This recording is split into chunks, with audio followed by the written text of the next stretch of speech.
अगर ना चाहते हुए भी आपके मन में अश्लील विचार आते हैं तो महात्मा बुद्ध की यह कहानी आपके विचारों को बदल सकती है। एक बार चंद्रवंशी राजकुमार भरत बुद्ध के भिक्षु के रूप में दीक्षित हुए। बुद्ध अपने भिक्षुओं को उपदेश देने के साथ साथ उनको भिक्षाटन के लिए भेजते थे। जहाँ से उनको भिक्षा मिलती, भरत को महात्मा बुद्ध ने भिक्षा लेने के लिए एक श्राविका के घर पर भेजा। भरत रास्ते में चलते हुए सोच रहे थे कि ना जाने आज खाने में क्या मिलेगा। हमेशा महल में खाने के लिए अनगिनत स्वादिष्ट भोजन मिलते थे, लेकिन आज जो भी मिलेगा उसी से काम चलाना पड़ेगा। भरत ने श्राविका के घर पर जाकर भिक्षा के लिए याचना की। श्राविका ने भरत को बैठने के लिए कहा। श्राविका जब अंदर गई तो भरत पुनः अपने प्रिय भोजन के बारे में सोच रहे थे। जब श्राविका भोजन लेकर आई तो भरत अचंभित रह गए। भरत अपने प्रिय भोजन को देखकर खुश हो गए। भरत भिक्षा ग्रहण करने लगे। भिक्षा ग्रहण करते हुए भरत सोचने लगे कि उनको हमेशा खाना खाने के बाद कुछ विश्राम करने की आदत है, लेकिन आज उन्हें यहाँ से खाना ग्रहण करने के बाद धूप से होकर वापस आश्रम पहुँचना था। भोजन हो जाने पर श्राविका ने भरत को कुछ समय विश्राम करने के लिए आग्रह किया। भरत पुनः खुश हो गए। सारी इच्छाओं की पूर्ति होते देख भरत इसको एक संयोग मानकर कुछ देर के लिए लेट गए।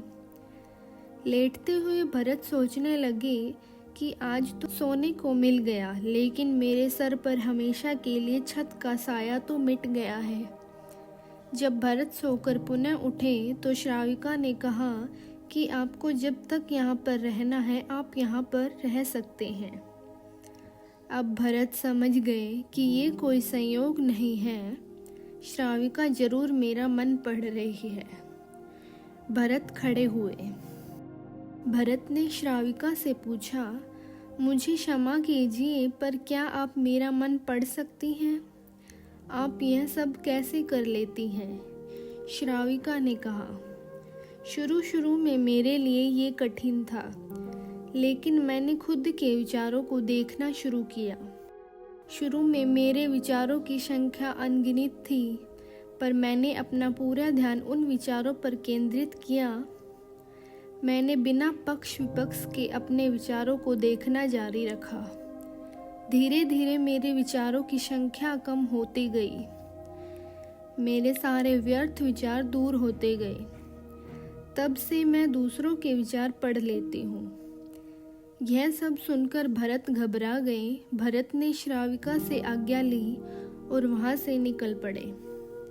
रास्ते में चलते हुए भरत अपने मन के विचारों का स्मरण करने लगे। भरत मन में श्राविका के बारे में अश्लील विचार आए। श्राविका ने भरत के बारे में क्या सोचा होगा? भरत को खुद पर शर्म आ रही थी। भरत आश्रम पहुँचे। भरत ने बुद्ध से कहा कि अब से वह कभी भिक्षाटन के लिए नहीं जाएंगे। महात्मा बुद्ध ने भरत को नीचे बैठाया और कहा, क्या हुआ? तुम मुझे अपनी व्यथा विस्तार से बताओ। भरत ने विस्तार से सारी बात बताई। भरत की बातों को सुनकर बुद्ध ने कहा कि आज से 7 दिनों के लिए श्राविका के घर पर भिक्षा के लिए तुम ही जाओगे, लेकिन तुमको कुछ बातों का ध्यान रखना पड़ेगा।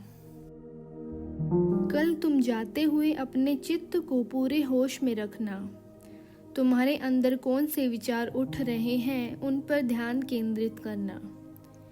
होशपूर्ण और जागृता के साथ ध्यान करना कि कौन सी वासना तुम्हारे भीतर उठ रही है। इन सभी का ध्यान करते हुए जाना और फिर मुझसे विचार विमर्श करना। अगले दिन भरत बुद्ध के बताए अनुसार पूरे मार्ग में अपने होश को जागृत करते हुए चल रहा था। भिक्षु आज भी पूरी तरह से जगा हुआ था। जैसे जैसे श्राविका का घर नजदीक आ रहा था, भरत की घबराहट बढ़ रही थी। भरत ने अपनी घबराहट को एक तरफ रखते हुए बुद्ध के विचारों पर ध्यान केंद्रित किया। जब भरत श्राविका के घर पर पहुंचा तो उसके दिमाग में केवल एक सन्नाटा था, जिसके भीतर कोई वासना नहीं थी, कोई कामना नहीं थी, कोई इच्छा नहीं थी, ना कुछ अच्छे पाने की इच्छा थी। भिक्षु भरत ने भिक्षा ली, ग्रहण की और वहां से वापस निकल गया। आज भरत रास्ते में नाचते हुए आया। आज उसको जिस आनंद की अनुभूति हुई वह अद्भुत थी। आज से पहले इस आनंद को उसने कभी महसूस नहीं किया। भरत ने आश्रम जाकर महात्मा बुद्ध को प्रणाम किया, सारी बात बता दी। दोस्तों, ऐसे ही आप अपने सारे विचारों को त्याग कर कुछ अच्छा सोचेंगे तो जरूर आप अपने बुरे विचार भूल जाएंगे। धन्यवाद।